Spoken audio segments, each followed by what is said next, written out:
Hey guys, Dom the Bomb here from Young's Performance Craft.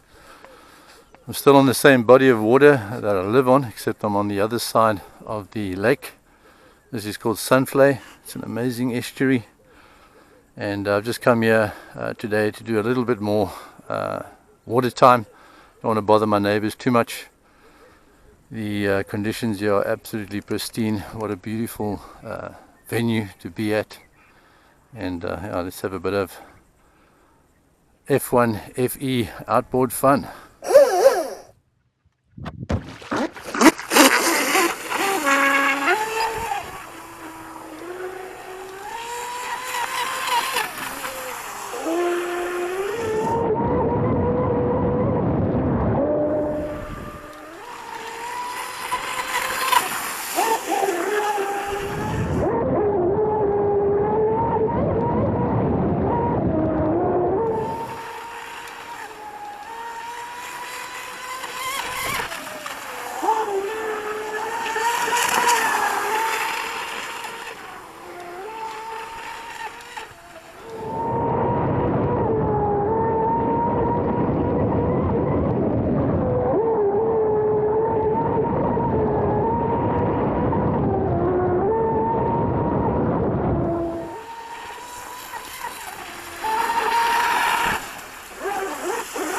That was close.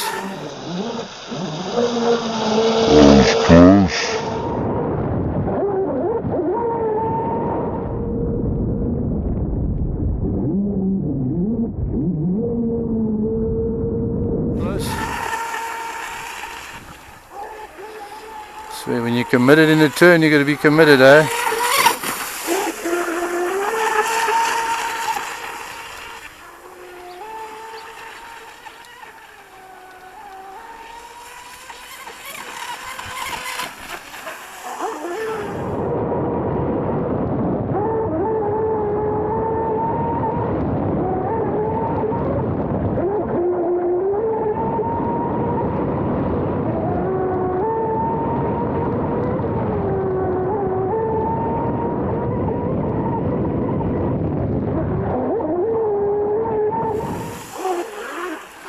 Bring it in and check temps.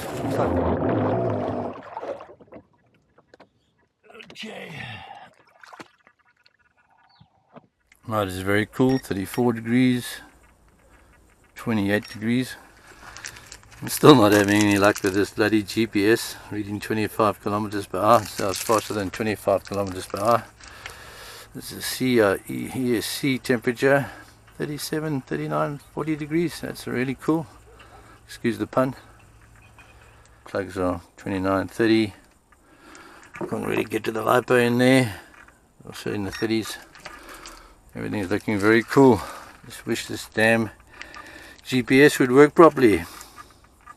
Not that I'm hooked on GPS, but everyone asks me how fast I'm going.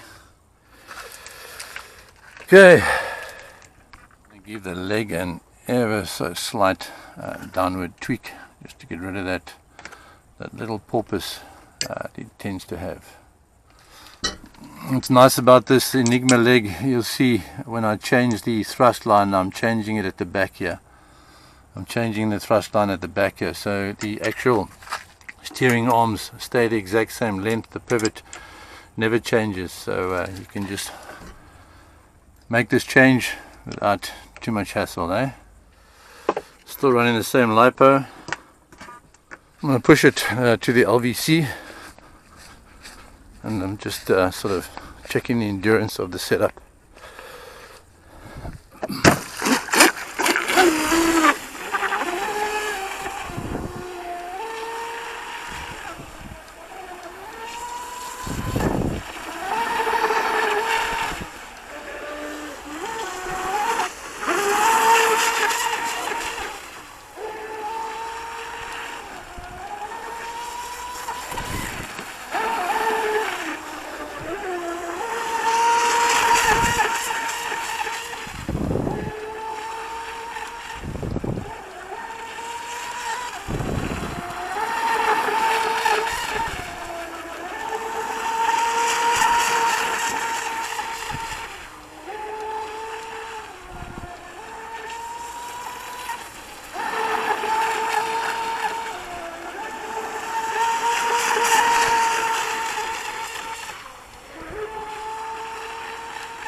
I love this boat steering, so predictable, any which way. You don't have to panic about it spinning out on the turns. Look at this, I'm even doing a reverse 180 here.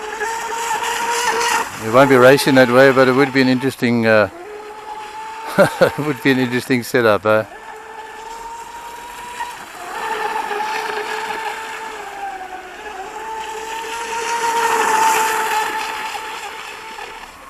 That slight trim definitely took that porpoise out, although it's still there, ever so slightly. There we go, LVC. Oh no, cable's burnt again. Oh, my joints failed again. Can you believe it? We're going to have to come up with a better solution there. Pity.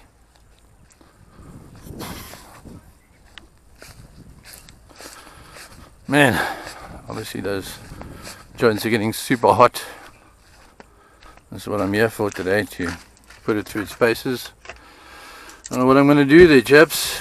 I can tell you now it's that before we even open it up, but we will confirm in a moment. Alright, the great reveal. Phew. Look at the solder splattered there. Can you see it? Amazing. Look at this. Yeah, solder's leaking out of these joints, eh? Crazy, but they're still joined though, which is interesting. Let's see.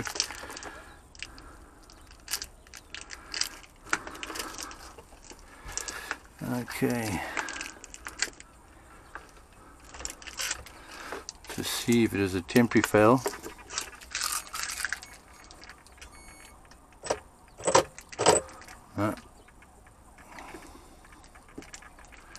All these joints are okay. One of these joints here has failed. Yeah, there we go. The one there's failed. You can see it, yeah. There we go. That whole piece has come out of here. I think what I'm going to do now is I'm going to put these E5 plugs in line, and yeah, that's going to be the solution, I think. Hopefully, back to the workbench, eh? That's what it's all about, chaps. Perseverance, all in the aim of achieving the ideal setup. As I say in the classics, if it was easy, everybody would be doing it. So here we go, guys. I got the ESC out the boat, just on a closer inspection. Kind of realized on the water side that these joints had failed. You can see this joint actually slipped right out of there. I don't know how it was pulled out, and it was pushed out from the heat.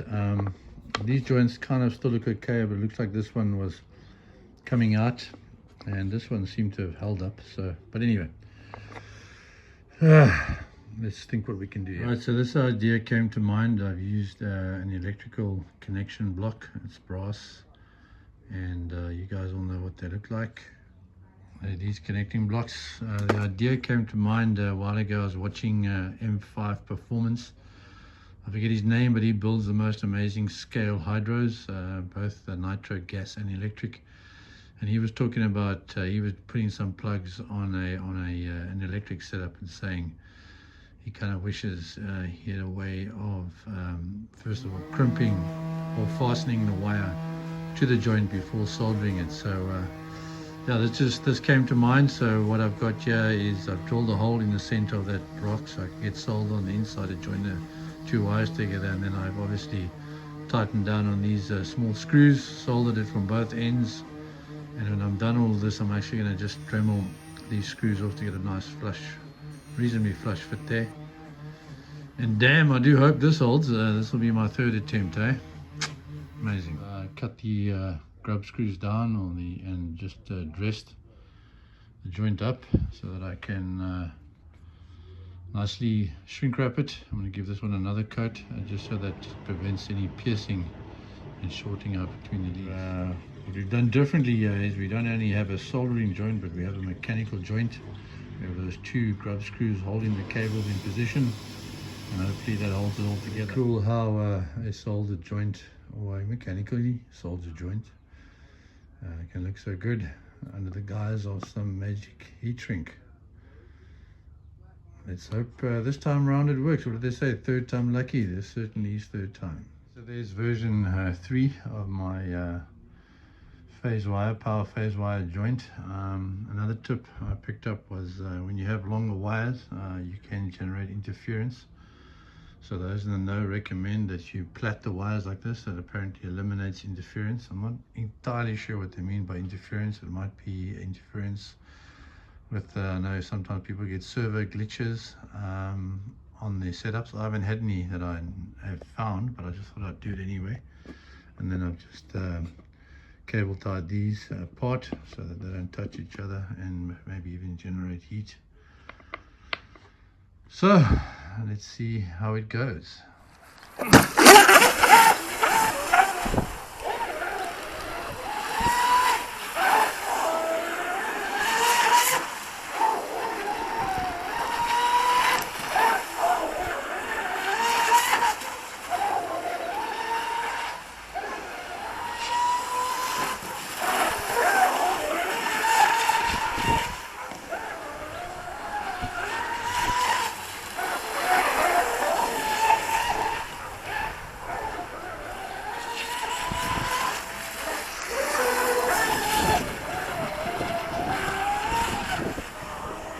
Gotta watch the bird life.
So far so good. Shouldn't have said that, right?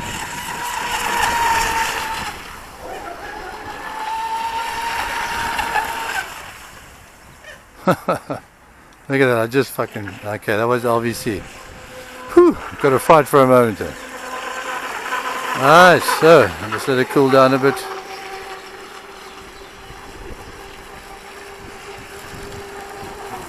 So at least we hit the LVC. Okay, just got to check everything out. There we go, that was a full run, very nice.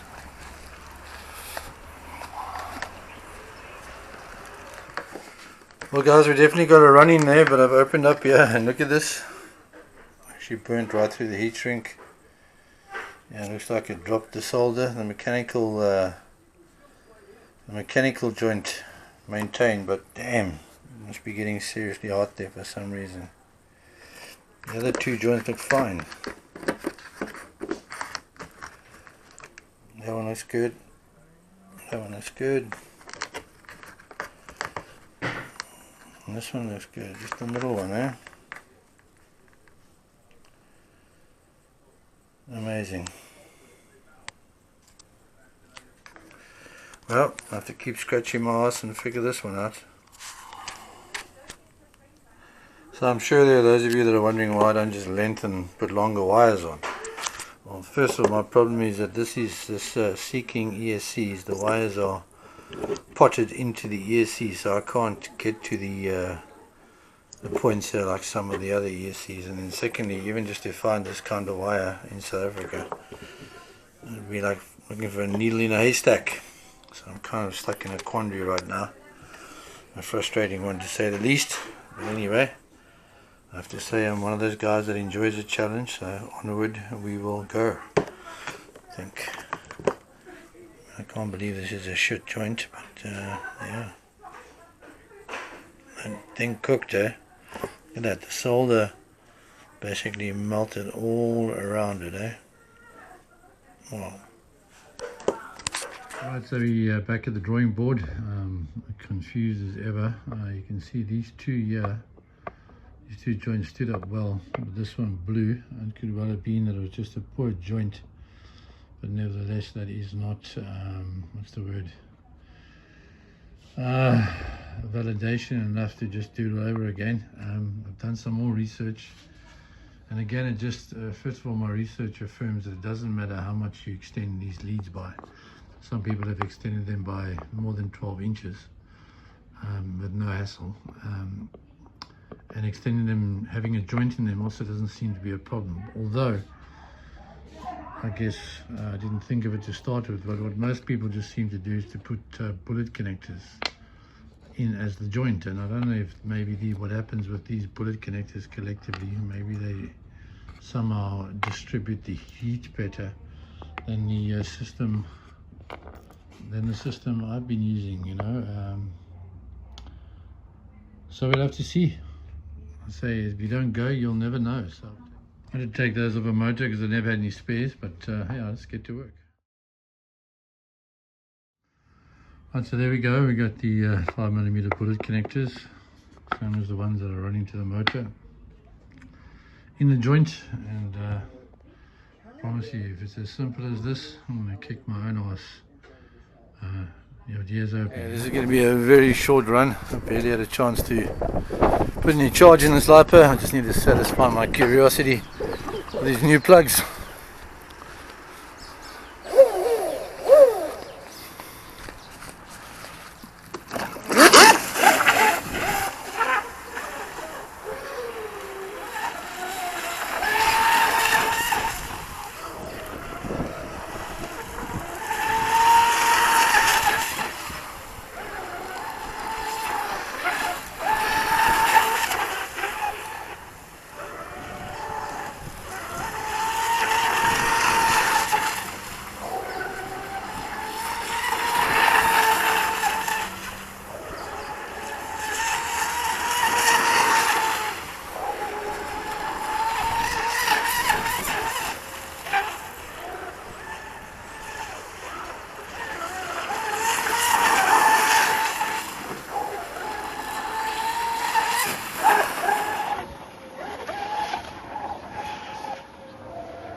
It turns on a ticky here.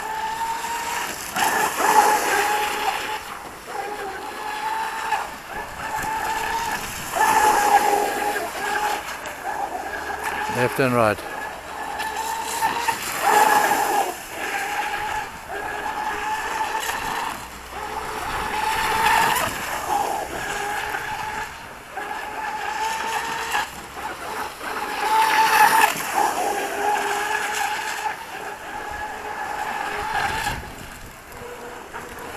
Right, we're on the LVC there for sure.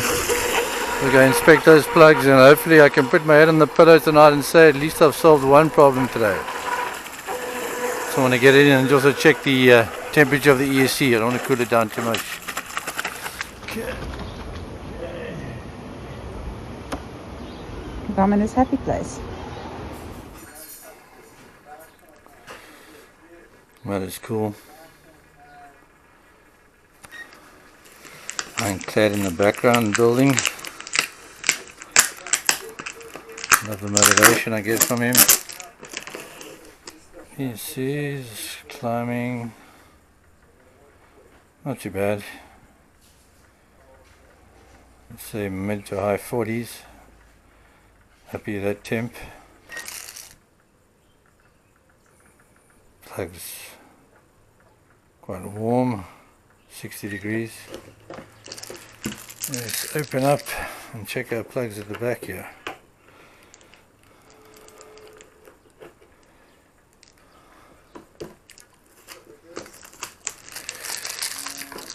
And they're not too hot.